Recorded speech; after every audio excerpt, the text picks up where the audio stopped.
Hi everyone, this is Rick. Today I'll be interviewing the founder of Gokube, Wayne Lee, in person. Gokube is an electric bike sharing company that started 2 years ago in Kaohsiung, Taiwan.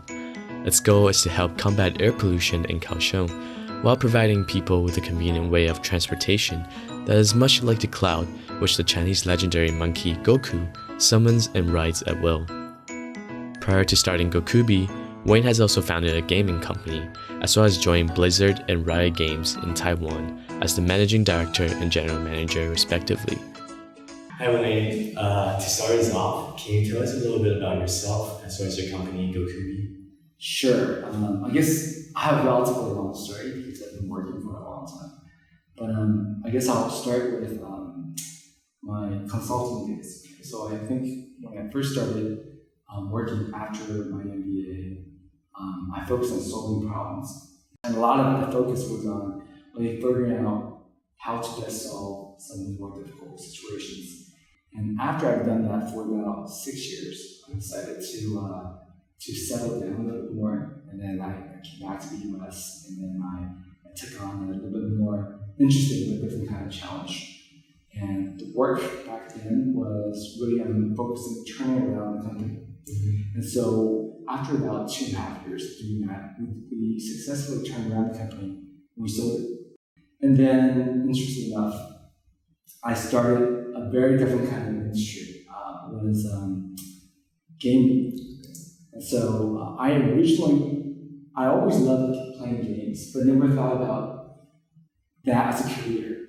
Like gaming as a career is just something that never crossed my mind.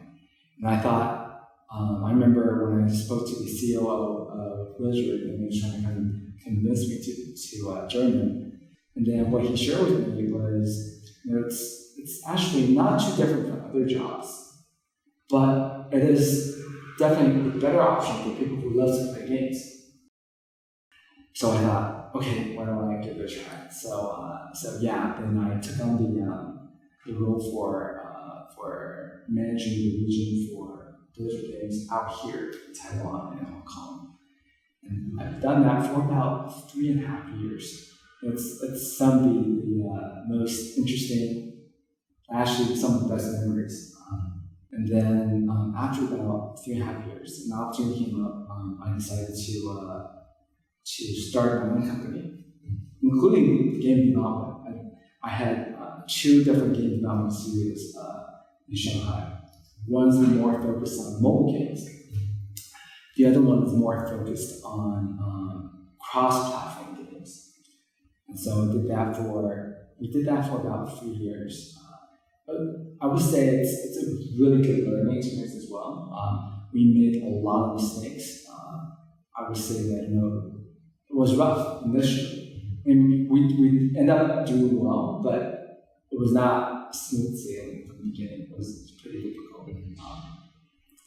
But in the end, I think we got to a very stable and consistent situation. And then that's when Riot approached me. After I joined, and after I learned a bit more about it, I realized it's an amazing company. It's like, it's like everything I love about Blizzard, plus it's even more empowering. So, I loved it. Riot is one of the incredible experiences that I had. So I decided to kind of sell my own company and join Riot. So that was a pretty big decision. There were some personal factors as well, because my parents just retired to Taiwan, so I want to spend a little more time with them. But it's also because I thought this company has the kind of culture that is amazing. So I decided to join Riot. And I did that for about 4.5 years. I would say, if you look back, things happen so fast, right? It's only when you look back that you realize, wow, I've done a lot. Things kind of just happened. That's at the end of 4.5 years. I remember it was a casual conversation I had. We had a major tournament in Taipei. It's called the Battle of the Six Cities, 6 capitals. And basically, that tournament brought together all the mayors. And then we talked about different topics. And one of the topics that were heavily discussed was air pollution.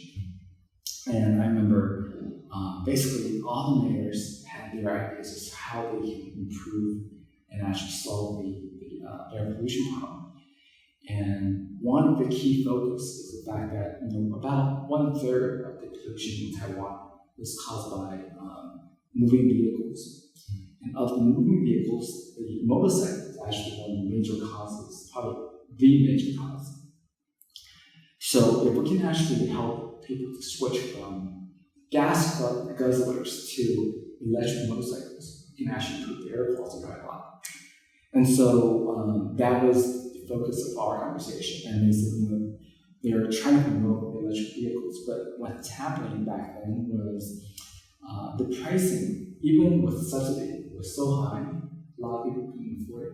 And so I thought, well, we can potentially solve this problem with sharing, right? Instead of one person buying the vehicle, if 10 people share it, the cost will go down a lot more. It's not just solving the cost of the vehicle, we also save on space. Because right now, if 10 people all own their vehicles, most of the time it's sitting in the parking lot or somewhere. It's taking up space, it's not adding value. So if it's shared, it's moving, so it's not taking up half as much space. But I thought about this problem and I realized, there's a good reason why so far back then, very few people got into sharing, because the old bike, the OFO, the mobike, basically all the major bicycle sharing companies all failed. Right? So the people, the investors, the entrepreneurs, they're all like, this is crazy, this is a bad industry. Right? And I thought about, okay, so what's the major problem that all these companies have? I kind of brings back some of my consulting days experiences, right? A lot of times we spend time thinking about what the problem is, are there ways of solving that problem?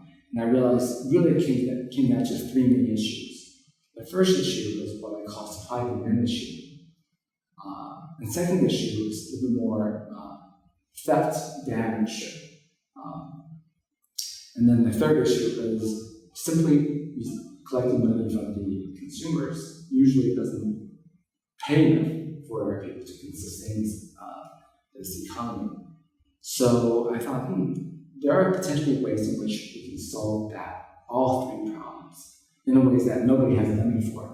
So, I thought we can do that. So, and I mentioned to Tenju, who was the mayor at the time, and she's like, if we want to kind of do this in Kaohsiung, I'm all in. I definitely support you. So, okay, I should go to Kaohsiung. And a lot of things obviously has transpired since that conversation, which is about almost 2 years and 8 months ago, to now, right? Tenju has gone to the capital, and then we had different mayor, and now a different mayor.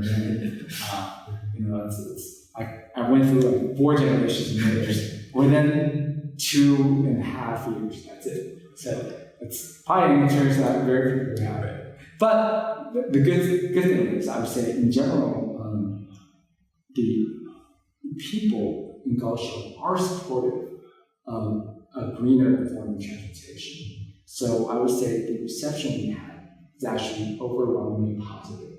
Obviously, there are concerns that where I think together with the city government, we're trying to address, including abuses by many irresponsible renters. So we're trying to solve those.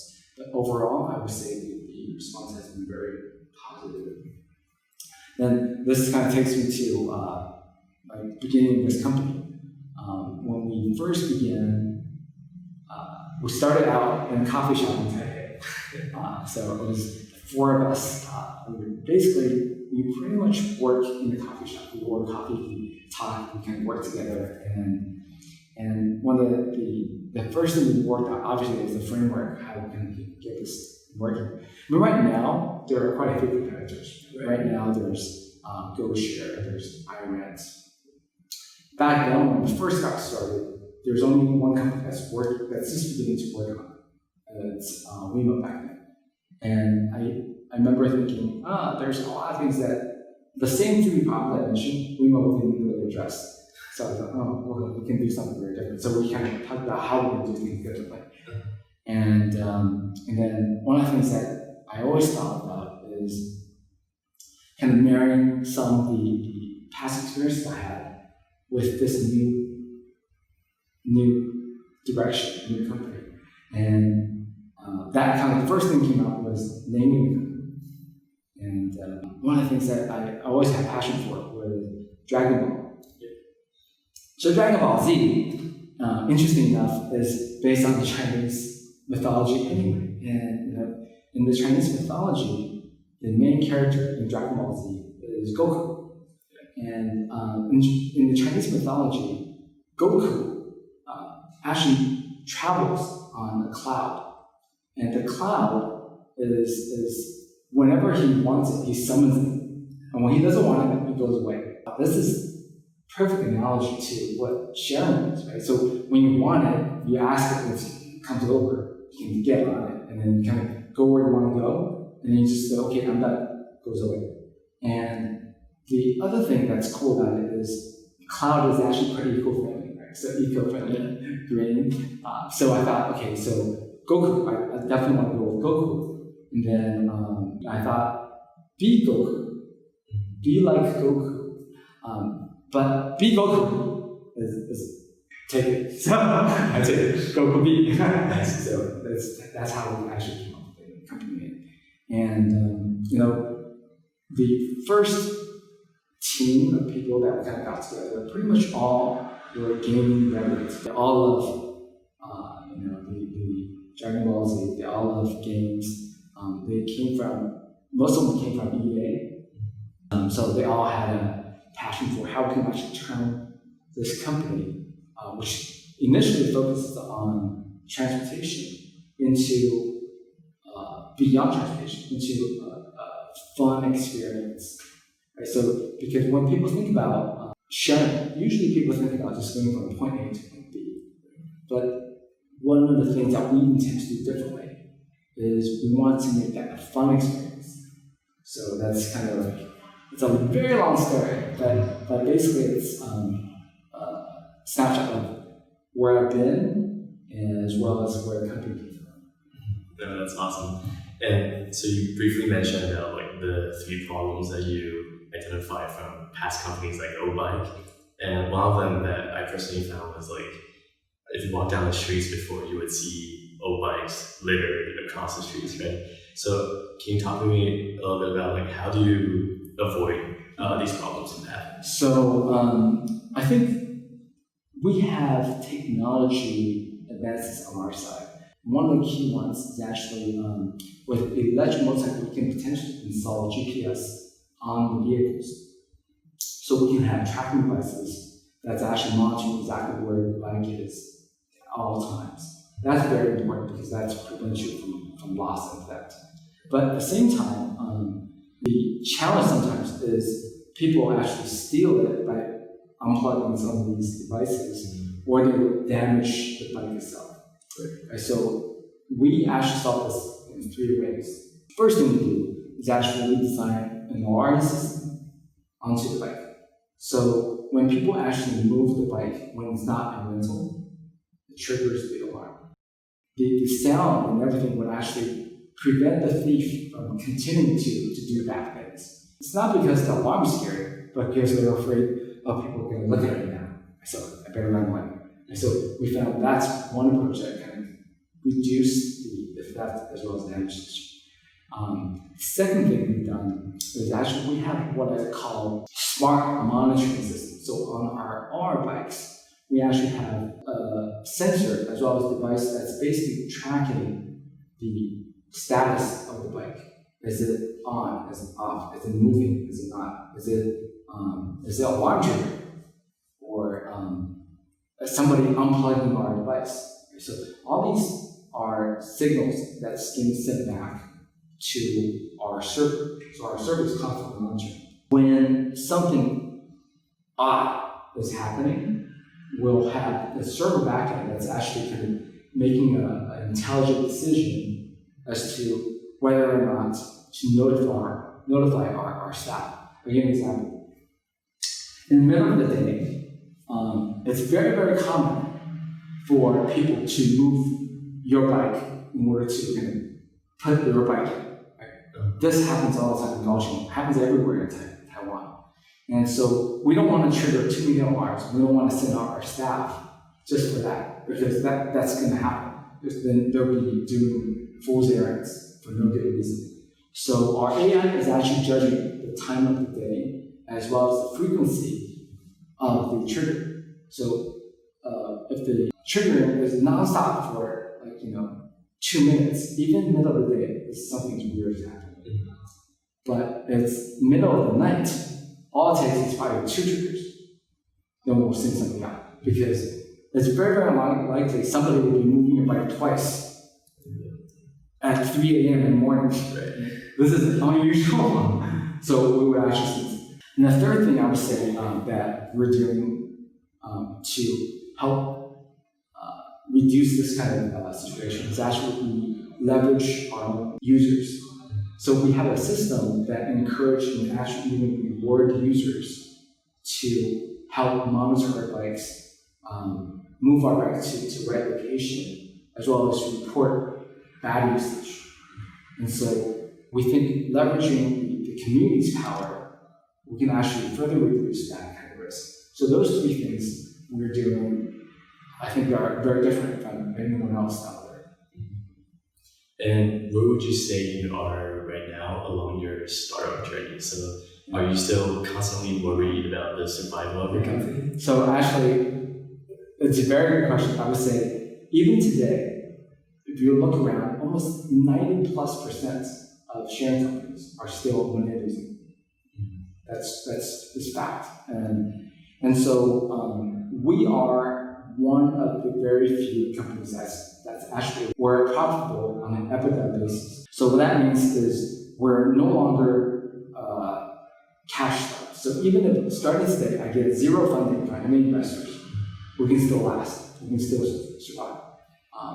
But obviously we are not what I call the very profitable company yet. We're not. And we're working on things that really kind of more focused on the experience, because I think it's related to my experience from Riot. At Riot, our focus is never on making money. Our focus, as well as Blizzard, our focus is always on how do we make the experience awesome. Right? If you make the experience awesome, people will want to pay you. And so that's what we're focused on as well. We're less worried about the profitability right now. The good news is we're not unprofitable. We're not profitable, that profitable yet, but we're trying to figure out what can we do to make the experience even better. Because if we do that well, we can make the experience awesome and great. We will be able to figure out a way to kind of make more money. But our priority is definitely on the experience first. And you mentioned that you were at Riot as well as Blizzard. So what were some of the biggest differences you would say between being an executive at those companies versus running your own business?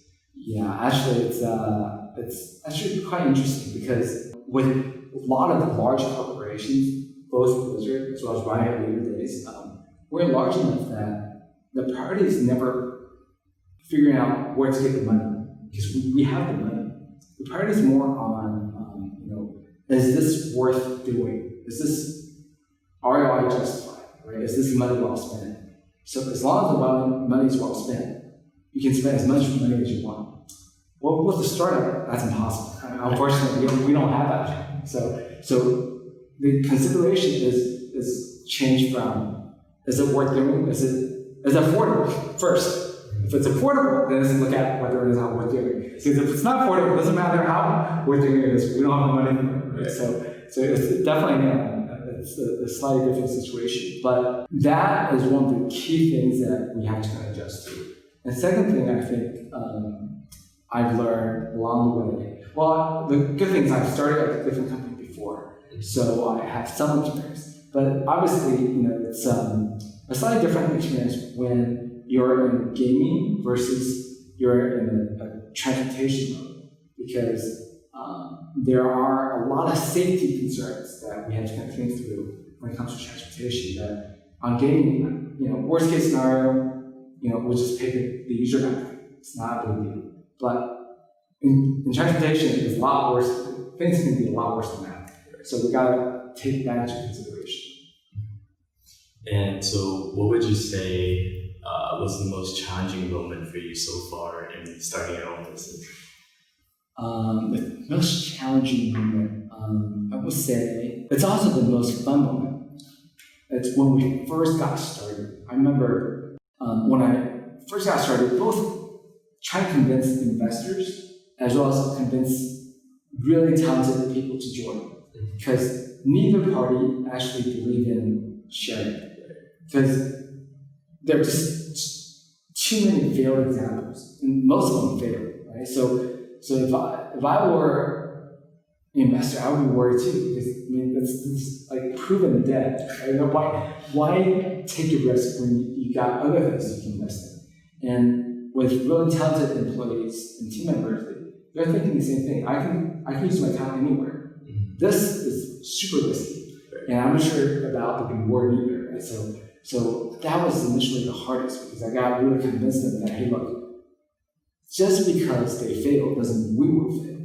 Right? And so you got to prove to both investors and new team members that you're different, and why are you different?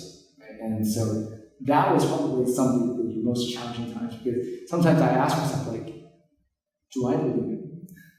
Like, how come they don't believe it? Right? So I believe it. Am I wrong? Am I crazy? Right? And so that was actually some of the really trying times. But it was also the most fun, right? Because I think selling people a vision of what's possible, as well as really helping to kind of get that initial shape together, that I think is probably the most rewarding part. Because once it's proven, then people believe it. Right? Now people actually believe it, so you see a lot more competition. Back then, there was very few. Looking back, I kind of mentioned how we first got started. It's in coffee shops, right? And I remember the team members that we were all kind of joking about, like how someday we'll actually get a real office.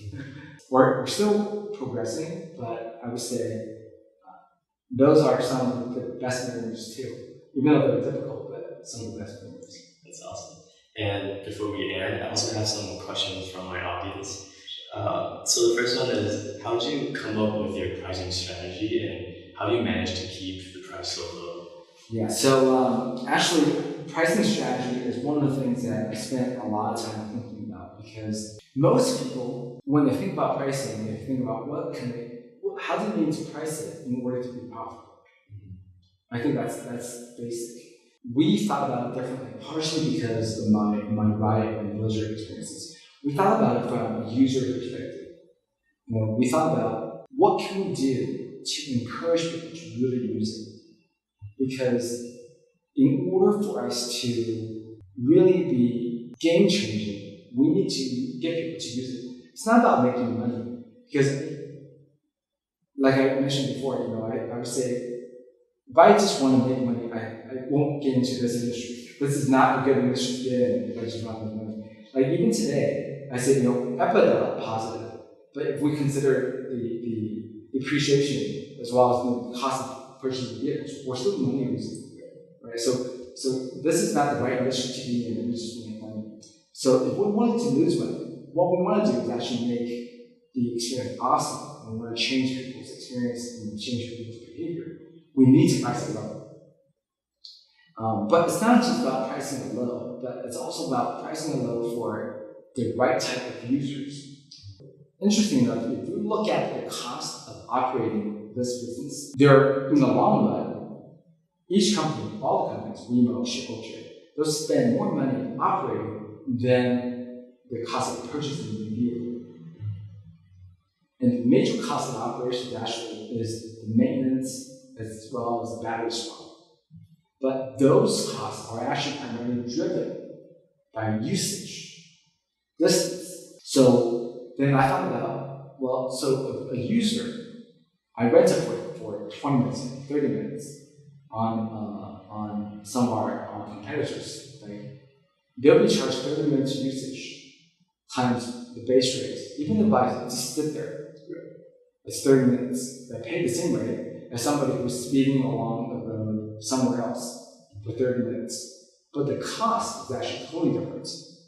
The cost of somebody who's basically, I went in several months to buy something that came out. The cost of that is way cheaper than somebody who's riding somewhere really fast. So that requires people to go swap for battery maintenance and all of that. So the idea is, why should we charge the same people the same way? That's not fair. So we decided to charge not just based on time, but also based on distance. And then one step further, we thought about, okay, there are going to be times when people ride from a very popular spot to a very unpopular spot. And they have to do that because sometimes the place they want to go to is actually unpopular, but they need to get there. But the idea we had is, then because we know he's going to go somewhere that's unpopular, then we need to charge a premium because there's going to be costs associated with moving the vehicle back. So we charge a premium when it's going from a popular spot to unpopular spot.